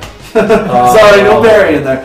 When he would win, he would have a magnum the size of the whole ship, and he would just fire, and it would. Yeah, Kirby Dream Collection came up, but as Shawn said, it's kind of a collection. I don't do collections on my list. It's It's unfair. Otherwise, it would have been number 1 forever. So. You don't like this background music? It's gone. Background music going away. Just like that. All right, so number 2 for me. The dose. Is a surprise for me. Again, another surprise, but God, I love it. Nintendo Land. No, hold on. No, yes. Nintendo Land isn't your number 2. Donkey Kong Crash Course is your number 2. You can't tell these people. You're gonna lie to them. Look, Donkey Kong Crash Course has maybe some influence. Oh, I played a few rounds with Alec. I was like, oh, this tilts. Okay, that's cool. I mean, I've had some fun with Donkey Kong Crash Course. Yeah, it's cool. I mess around with it a few times, but my real game is F-Zero. I mean, that's the game I'm really good at. Yes, Eridisu, they do have really monsters with a crap ton of health and good AI. That's all part of it too. No, Nintendo Land is one of those games. He's walking away. He's like, I'm not even gonna be involved in this. I will not be a party to this. Shawn doesn't like attraction. It's all because of attraction. I'm not even talking about attraction. Let's just talk. Come back, Shawn. Let's talk about Nintendo. No, let's talk about Donkey Kong Crash Course. No, we'll get to that. Okay, Wii Sports when it came with the Wii. Wii Sports was a tech demo. Let's all be honest. It was a cool tech demo. The most part, the games you played, it was fun. Okay. And most people, they kind of played the bowling game and that was about it. Nintendo Land is an amazing game that uses the tech of the Wii U. Mm-hmm. Completely opposite, flipped it around. The fact of the matter is every single mini game has so many levels the Zelda minigame. The Zelda minigame has 20 levels. Yep, and then a hard mode. And then a hard mode after that. And that's one minigame. And then you got all the rest of the minigames. They're all fun. They're unique. There's some that are kind of, the Mario chases. I like Mario Chase. You like Mario, of course you like Mario, you want. Octopus Dance. Octoball. Everybody likes How could I not love Octopus Dance? I agree, though. Nintendo Land is freaking awesome. It is fun. It is a great game. It really does succeed on multiplayer. I mean, that's you got to have other people to play with. But the fact is, there's a lot of love that went into this, and I just anytime I want to put in a game and I have multiple people there, we will play Nintendo Land. I have family over. That's it. Like I'll have all these good games ready. I'm like, hey, I got take. Hey, I got Mario Brothers. They're like, I'm sorry. You've mistaken who I am and whose house we're at. We're playing Nintendo Land. And I'm like, but and there's no, Brian. Shut your hole. Shut it. We're playing Nintendo Land because they don't want to play anything else. Which translates to Donkey Kong Crash Course. Just replace Nintendo Land with Donkey Kong Crash Course. With an honorable mention of Donkey Kong. With an honorable mention of Nintendo Land. I'm kind of good at Donkey Kong Crash Course. I may have played it a few times, and there may have been times in the attraction tour where there may have been a possibility for me to trade points with somebody else in order to win a Donkey Kong Crash Course. It's broken. And it was an accident. It was serendipitous, and I was just like, beeping and bopping this thing around. How did I win? This is so crazy. No. What do you think of that, Al? What do you think of Donkey Kong Crash Course, Al? It's a fun game. I really liked it. What do you think of Attraction Tour? Isn't that an amazing mode? It could have been. I honestly, balanced? If the Wii U wasn't psychic, I swear to God it's psychic. If it wasn't psychic or cheating life, then it would be amazing. The last round. Somehow every last round is swap points, Donkey Kong Crash Course, you get to pick. And I get to pick, and it's between you or you. Yeah, it's both of our Donkey Kong Crash Course. Then Brian wins. And it's I love. I got 15 points, Alex got 12, Brian's got 4. 0. Yep. And he gets to swap with you know what? It's Mr. Animal Crossing himself. That guy is a savant at Animal Crossing. That guy has the pincher movement down. He will destroy it. It's the what in the butt. There you go. That's my number 2. You're number 2. Well, let's do. Do you have a 3, 2, 1? 3? A 3. I didn't play very many games, and it's really hard for me to pick a 3. But 2, I definitely have to go with Spelunky. I had way too much freaking fun with Spelunky. Yes. Hours and hours, and thousands and thousands of deaths. Thousands of deaths. Thousands of deaths. What do you think of the multiplayer in that? Multiplayer. What do you think about double promises? What do you think about triple promises? Super duper promises. What do you think about those? Do those mean anything in Spelunky to you? Are those just facades, lies meant to gain trust, and in that trust, gain access to your sweet love hole, in which is destroyed? Spelunky is impossible to be deceitful. Or entirely hilarious. Oh, Step 2, I'll see you later, man. That's where you're heading out. Okay. So that's your 2. That's Spelunky. Spelunky. And your 2 was Nintendo Land. My 2 was Far Cry 3. Far Cry 3, which I haven't gotten to play. I want to play. This is probably one of the few games on our list that definitely people would be expecting. Right. It was one of those AAAs, but it took everything that Far Cry 2 did wrong and fixed it. I mean, it kept you invested in the story. Very bland. Mm-hmm. Far Cry 2 was like, hey, we're going to do more Far Cry 1. All the cool text there, but there's no soul. It was a cool, the system was fun. Running around, they had the free roam was great, but holy crap. Yeah, no, it is just a fantastic game. I was so invested in the characters, and people like Zaz are this is one of my favorite characters of all time. I mean, he's just so believable. Yeah, he's believable. I mean, I'm just the part where I haven't even watched the simple part. Where it's like, is your cell phone? I like this cell phone. It's a nice cell phone, man. He says things that they don't feel like. I know a lot of video game characters like Metal Gear, right? I love Metal Gear, but all the characters are a little out there. They're dramatic. They have a flair. This is a guy that, you see how he talks, you're like, this could be a real dude. There's a guy probably like this dude that exists in the world today. And that's kind of the freaky, cool part about it. Yeah, during the core scenes, the motion capturing is brilliant as well. I mean, it's so subtle, and the movements don't feel as artificial, and it doesn't hit uncanny. It still stays at just this really fleshed out feel. I'm watching this character and I'm in love with him. I'm so enamored.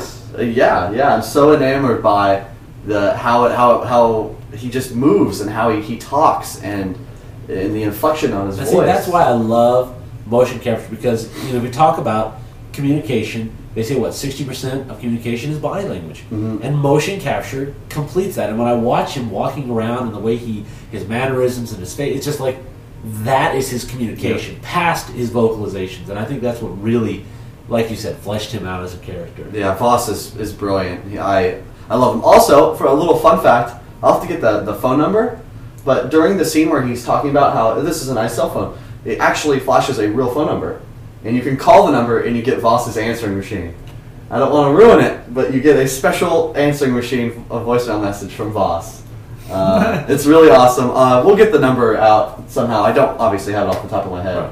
but it's pretty You dial it hilarious. every night, don't admit it. You go to bed like, Boss, you're like a little schoolgirl with your pillow, your pigtails. Oh, Boss, he's so dreamy. Yeah. Good night.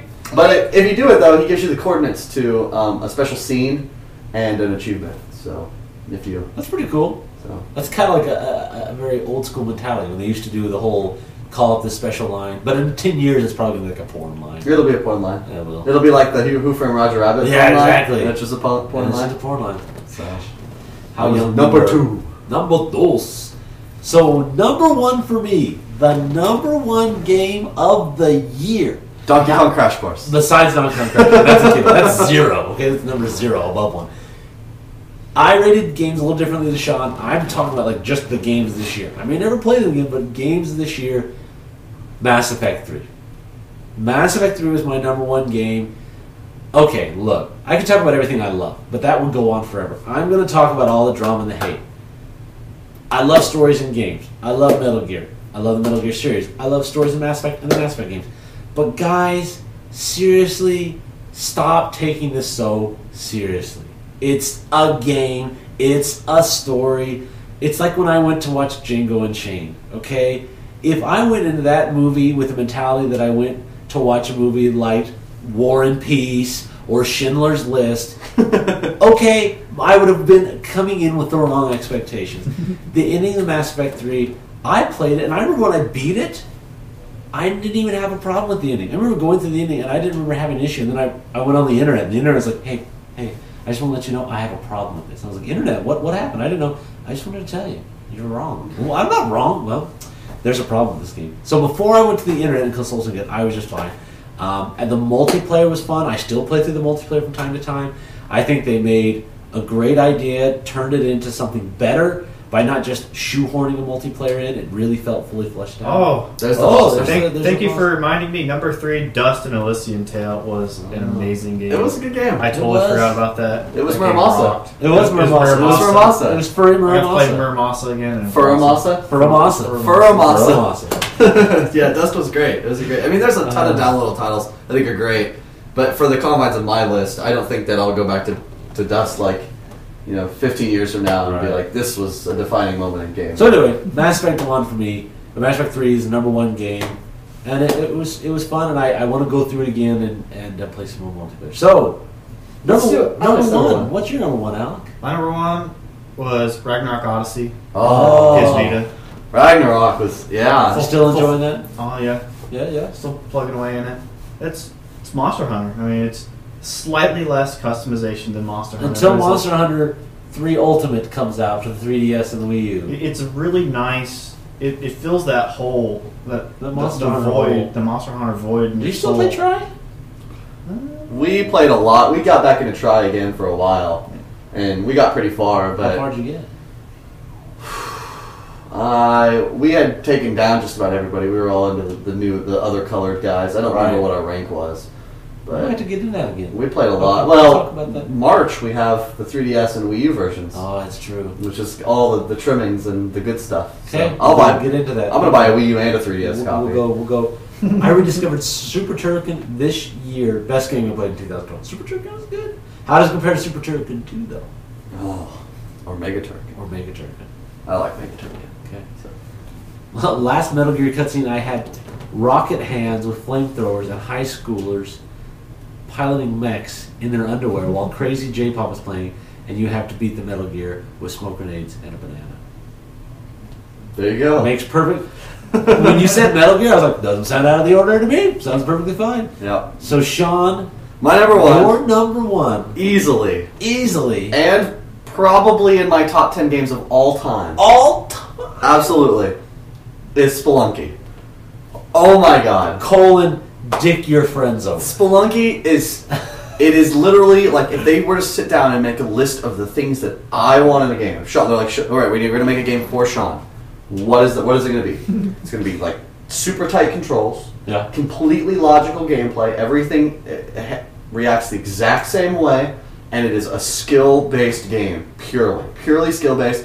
It has that classic feel. It's about discovery. We don't hold your hand. We don't jack around with you, and it has infinite replay.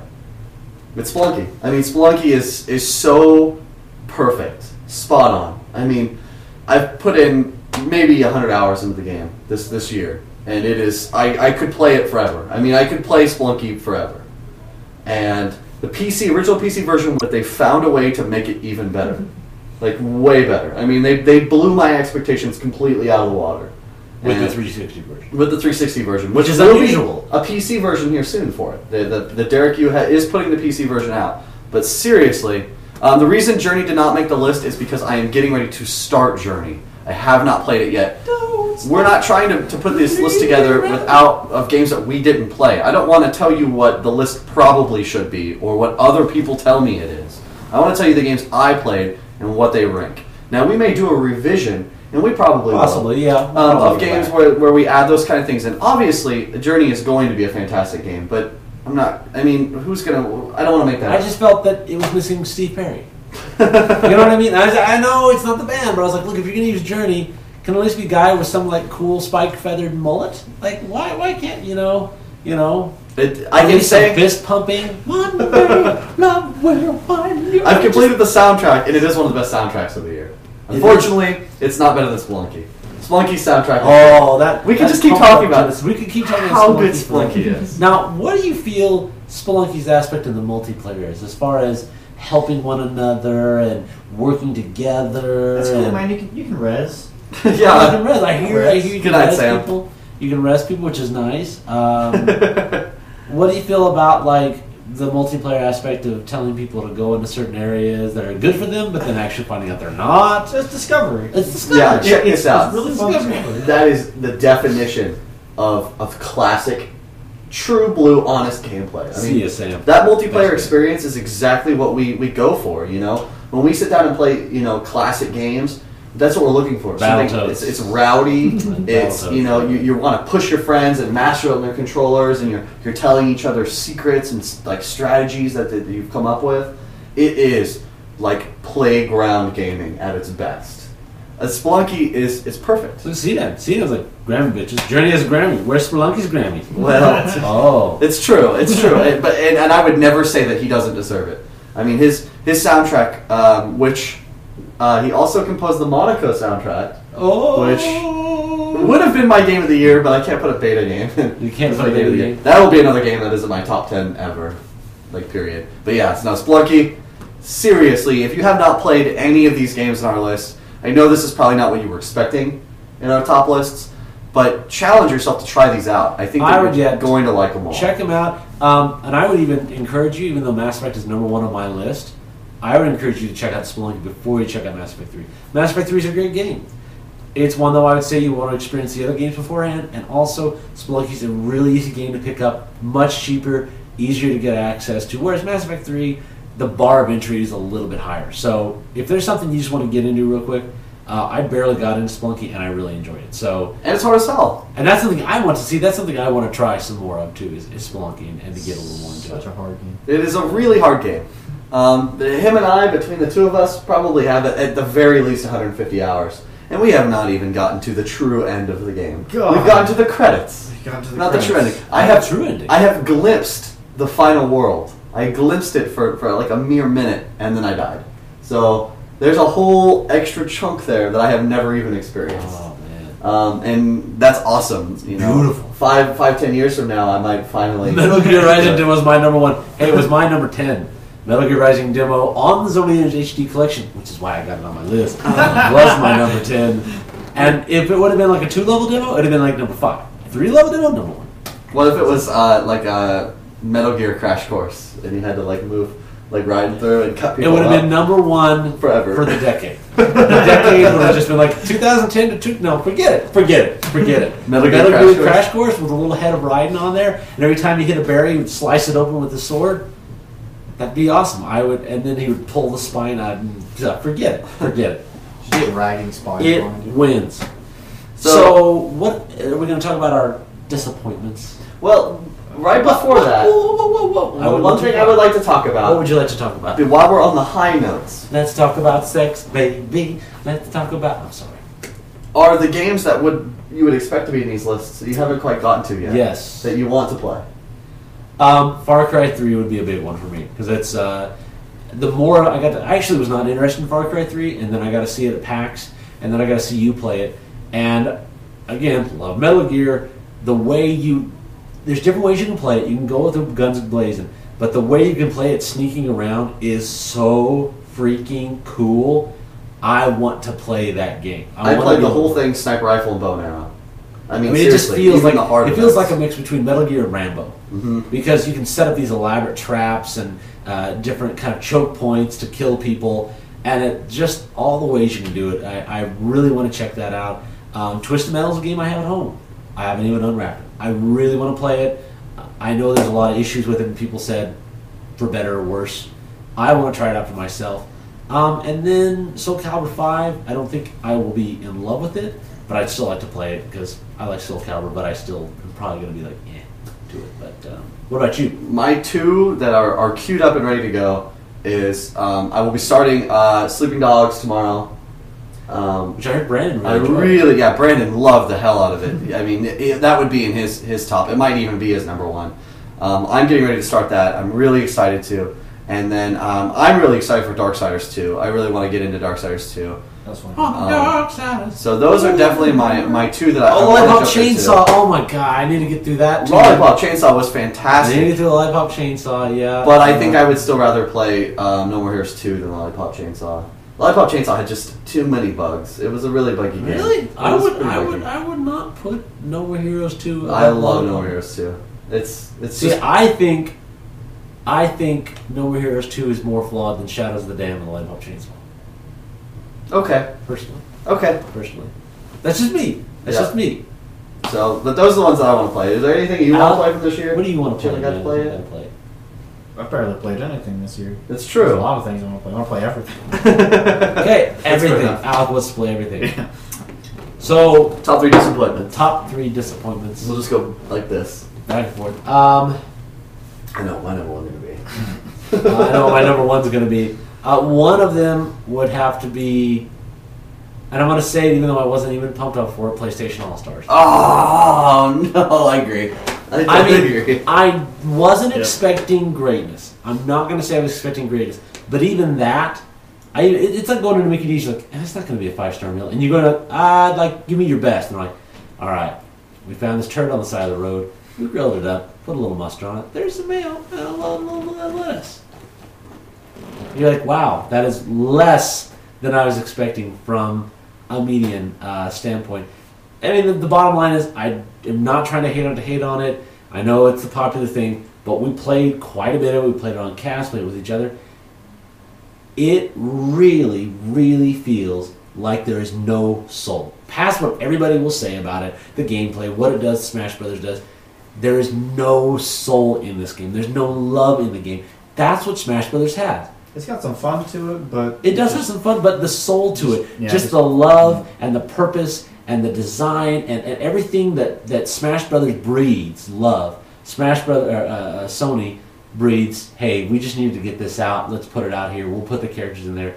You don't feel any love behind it at all. Cody, I actually loved Hell Yeah. I thought it was a really good game. I understand that it was a little floaty, but I loved Hell Yeah. I thought it was an awesome game. It was Metroid 2.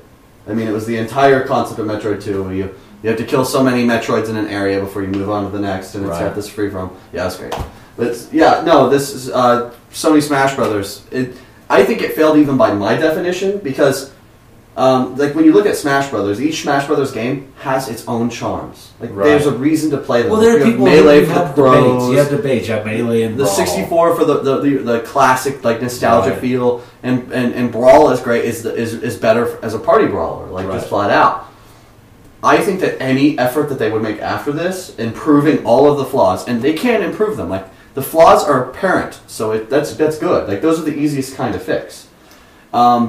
There's going to be no reason to really come back to this one. I don't see that being a possibility, because the only thing that makes it flawed is the fact that it is flawed. I mean, that they just need to hone all of these really loose mechanics and really unbalanced like gameplay. Mario. Let's hope Sony doesn't pull a Mario and make a PlayStation All-Stars, tennis, basketball, baseball. That would be bingo. Hold on, Drake's bingo. Drake's bingo. I could play it. Yeah, but I that's where I think we'd all agree is it didn't. The other thing about it too that really bothered me, they were trying to make it into this fighting game. The whole time they were talking about this is going to be a fighting game. It's going to be on Evo. They were really trying to push with everybody. Look, instead of trying to turn it into a fighting game, just make it fun. Mm-hmm. Like, I think they focus, because there is some technical aspects of it besides the can, which is pretty much the most perfect move in the game. But I mean, there is some technical aspects to the game that I can see from afar, just scratching the surface. But just because it's a technical game doesn't mean it's fun. Mm-hmm. And that's, I think, where they lost the sight of it. Right. It didn't fail, it fell short. That's right. That's how I would say it. Fell very short. Alec? Games that disappointed you this year? That's good.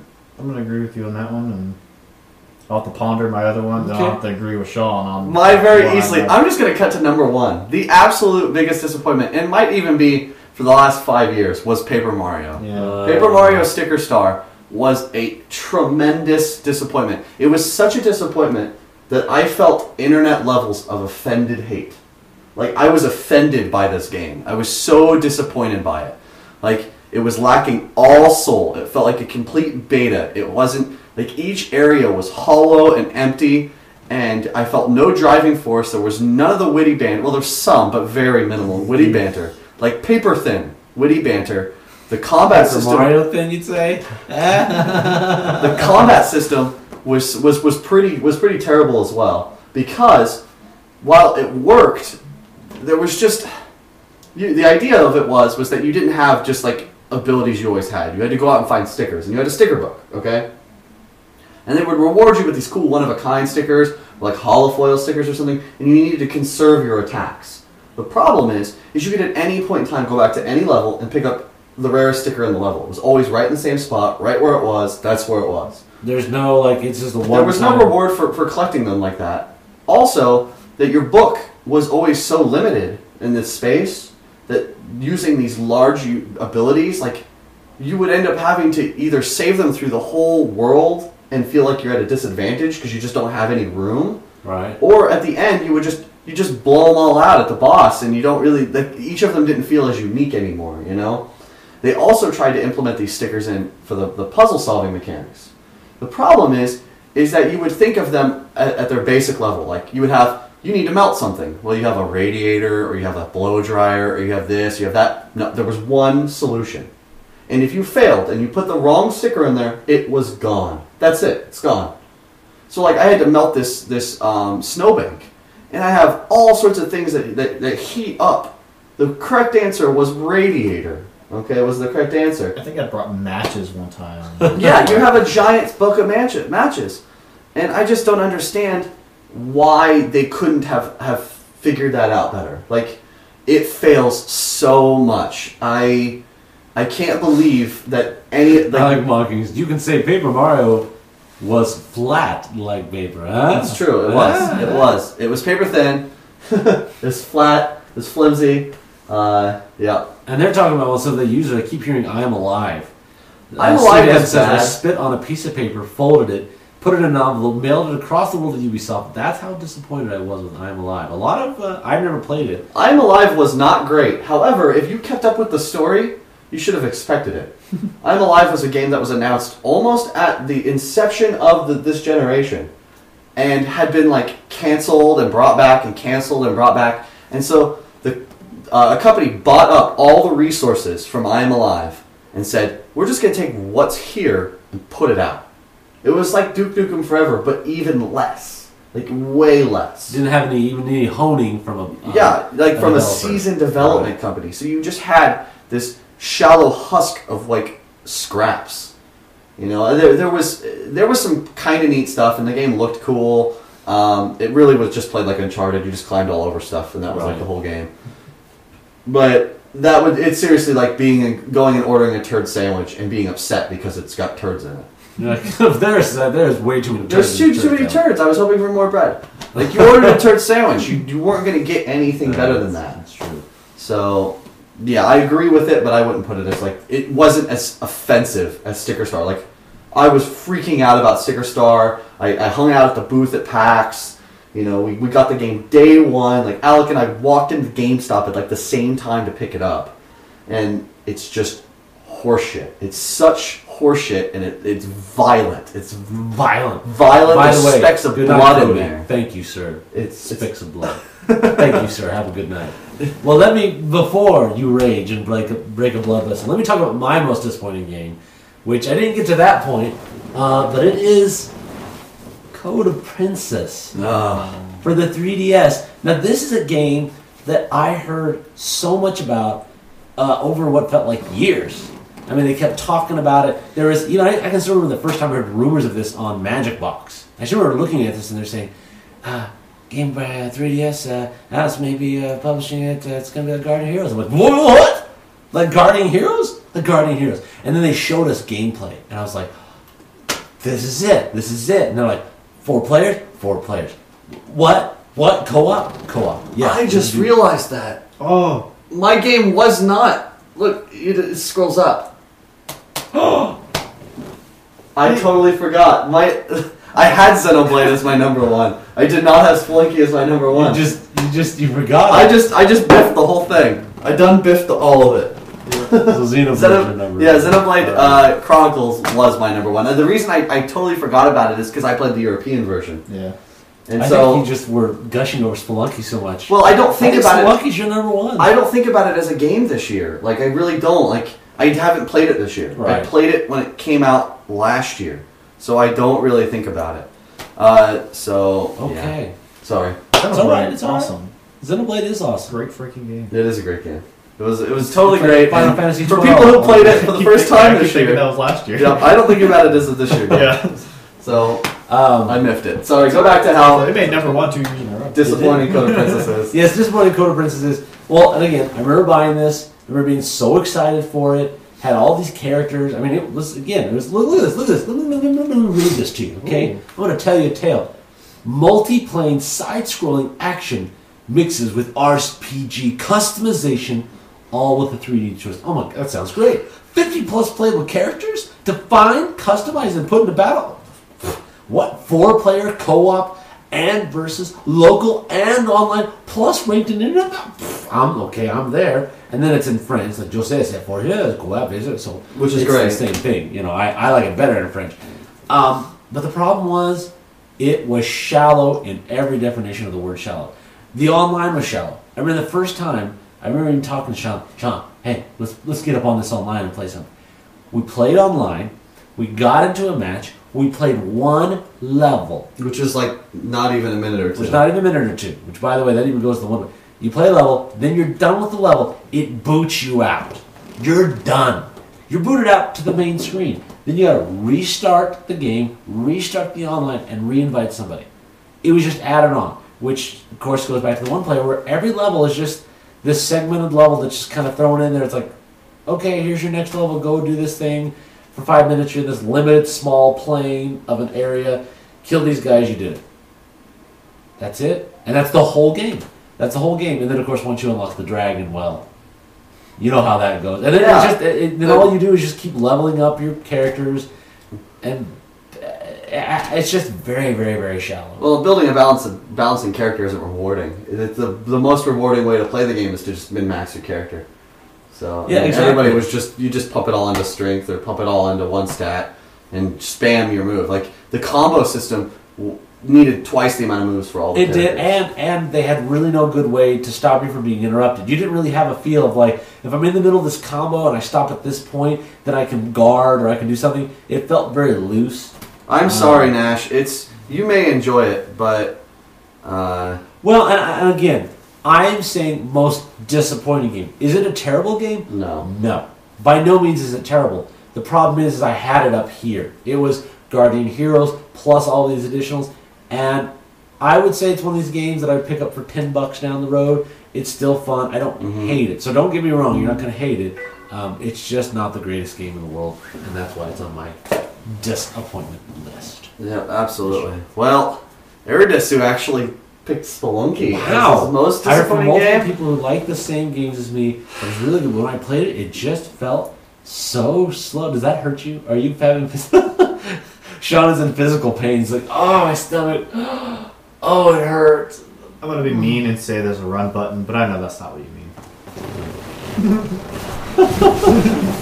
Shawn has committed couch suicide. Well, that was it. You just did it. You just did it. Shawn was just done. Shawn was done with life. I'm not coming back. He's not coming back. He I'm committed. not coming back. I thought you guys were my friends. I'm not coming back. What are the rules of couch suicide? When you jump over the couch, is that it? You done? I'm done. She's just like an embodied Cast is spirit over. now. I'm done. Go to sleep. I'm done. Just go to sleep. That's it. Oh, a blanket for us. Well, That's it. Sleep. now that Really? Shawn's For gone, sure. I think we can really talk about what we came here for. So this is not awkward at all. Two grown men sitting on the camera with a blanket, and no one's even paying us. See, I think that's the real problem. If we had money coming in on this, just $4.99 to watch this, we could make some money off of this. Uh oh, he's gone nuts. He's gone insane. He's gone mental. He has lost his mind. Yeah, he's lost it. Yeah, that's. You're a bad man! You're a bad man! Really bad! That was very convincing. I almost believed it. I thought Spelunky was there. Oh, there's what? Wait. Uh oh. Yeah. Yeah, you're bad! Yeah, bad. So bad. Is that how he sounds? Look at these nipples. Look, this guy's got nipples. Look at him. But bad. Oh, ours is. I'm sorry. And now it's time for Love Talk with your host, Brian, and your other host, Alec. We're going to talk about love and just a little bit of how to get to How was love. Mega Man X Street Fighter? I didn't have a chance to play it. I downloaded it. Well, I have a complete playthrough Oh, do you? of Mega Man X Is Street that on a Fighter YouTube do. channel of some with sorts? a full retrospective of the Mega Man series. Interesting. I'd like to watch that. How would I might peruse such a video for my enjoyment pleasure? Substance TV YouTube channel. Well, what do you know? That's a YouTube channel that's Substance TV. It is. You can find it by going to YouTube And just and put in just Substance TV. yell at your screen and it'll show up. Boop and bop, and then it comes up. You yell at it. If you got Windows 8, you got panels, you click on them, and you got it. You're going to be there, you're going to watch it. Okay, I'm sorry, Mr. Splunky. He said, I'm sorry. He even talked, partially baby talk. It's okay. We Okay. can still be We can friends. still be friends. Just for those minutes we weren't. Oh, okay. We But were- that was just a mitigated circumstance that has now been taken care of. Yeah. Well, any last parting words? Because we think we covered the wide gamut. Of course, is there any other things you guys have to say about games you loved, hated, or disappointed? Were there any games, we talk about disappointed, were there any games we just outright hated? Paper Mario. So it was not only disappointed, but I you would hated say it. I would say outright hated. The blooper boss was fun. The Blooper Boss was Yeah, fun? I guess. So that saved you from hate. But that's just because Paper Mario then turned into a beat game. It's true. Yeah, Paper Mario did turn into a big game. Yeah. But it's so bad. You can play any other Paper Mario game and have... For a second, it turned into Ah, a beat game. most- It was nice. What's the game you're looking forward to, guys, in 2013? Sean? You started with me? You started with me because you could think then, and then you would... Ah. Alec? Most the game you're looking forward to? What? Monaco. Well, of course. Yeah, Monaco, yeah. Monaco is the game I'm most looking forward to this Okay. year. And it's going to be released in this In year. March. In March, okay. Alec? Kingdom Hearts 3. Is that coming out this year? No, they can't work on Kingdom Hearts 3 till verse 13 comes out. Which will never come out. Which will never Because come every out. year they're like, guys, versus 13. I know we announced like 5 years ago, but it's coming out. It's going to It is. bankrupt us, but whatever. Is 13.3 coming out this year? Oh, Brandon says, Devil most Summoner looking Soul forward to Devil Summoner Soul That'll be a Hacker, great game. which Fantasy- never came out here in the Fantasy States. Star Online 2. Actually having its release. The PS Yeah. Vita version is going to be free. Completely free. Free to download. Free to play. What? Yes. The Vita version, which is completely cross-compatible with the PC version, is completely free. I was going to give them my money anyway, but hey, free version. Well, when you get it, just go download some costumes and give them money. There you go. And then you guys are smart. I just got a 3DS. Give me 3 games to get. I already have Mario Kart, Resident Evil, Kid Icarus, Revelations, which is it's now Revelations.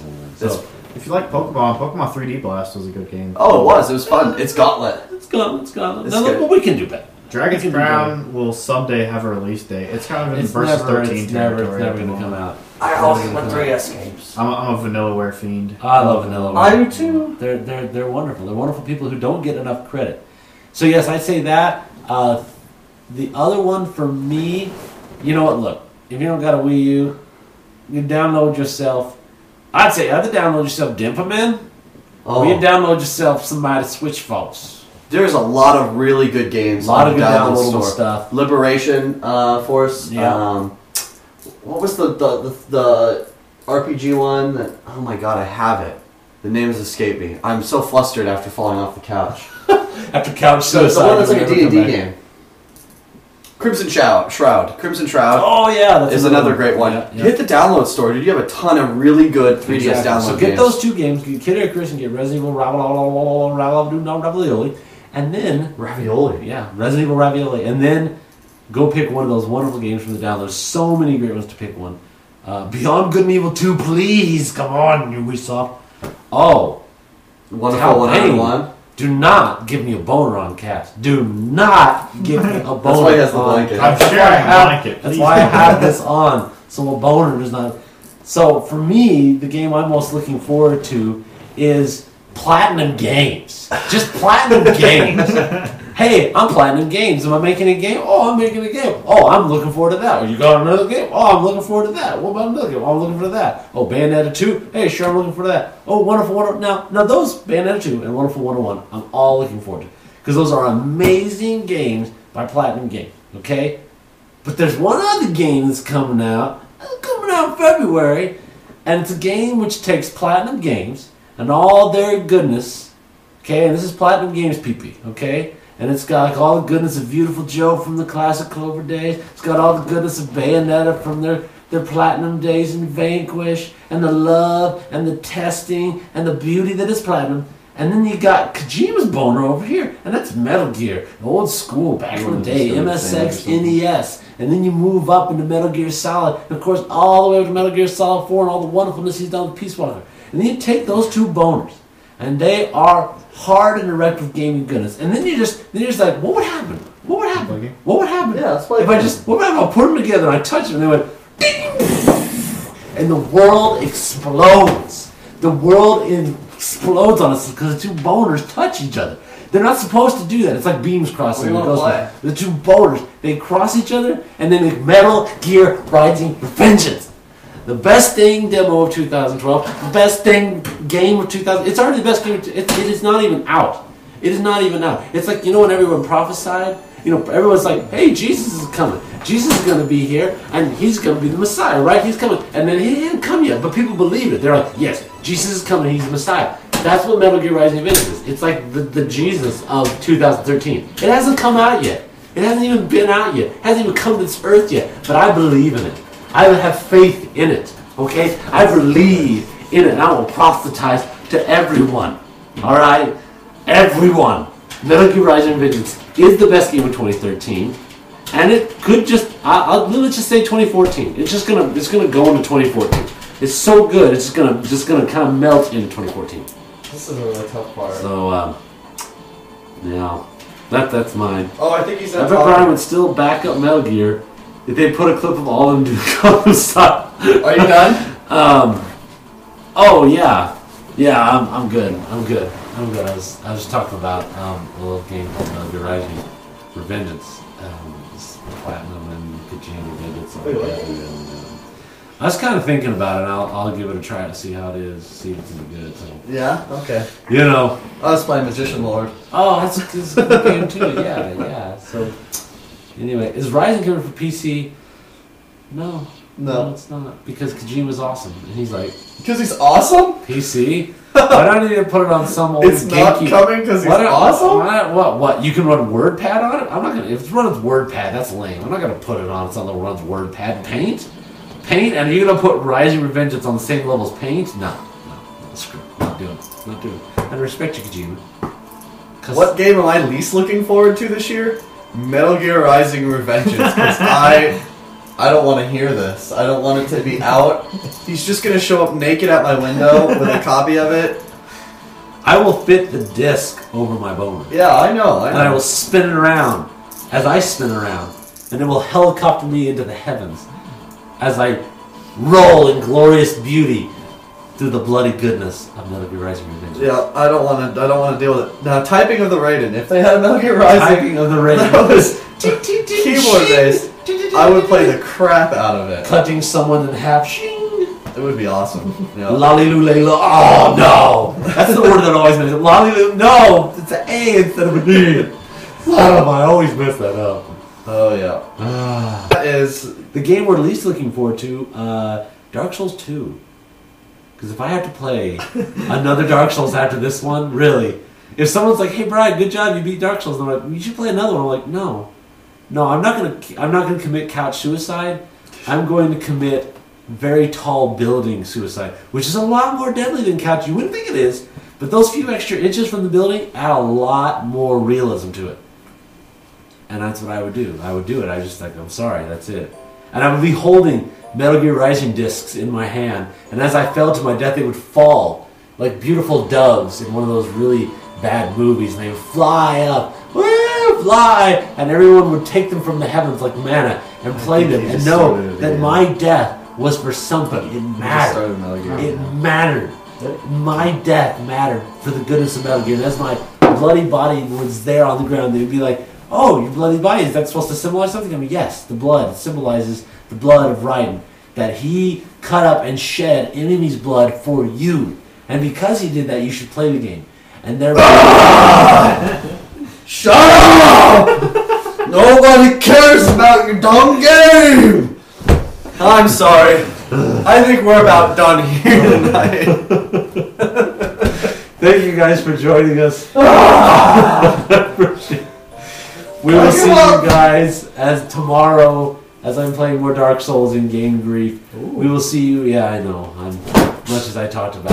And then we'll see you here next Saturday for more Substance TV Live. But don't forget to check out substancetv.net for more great articles and content. I'm not interested in Metal Gear Rising anymore. It's completely normal. This is normal, guys. It's okay. We have to go, though. We have to go. It's going to get worse. I have to go calm Shawn down. All right. We'll see.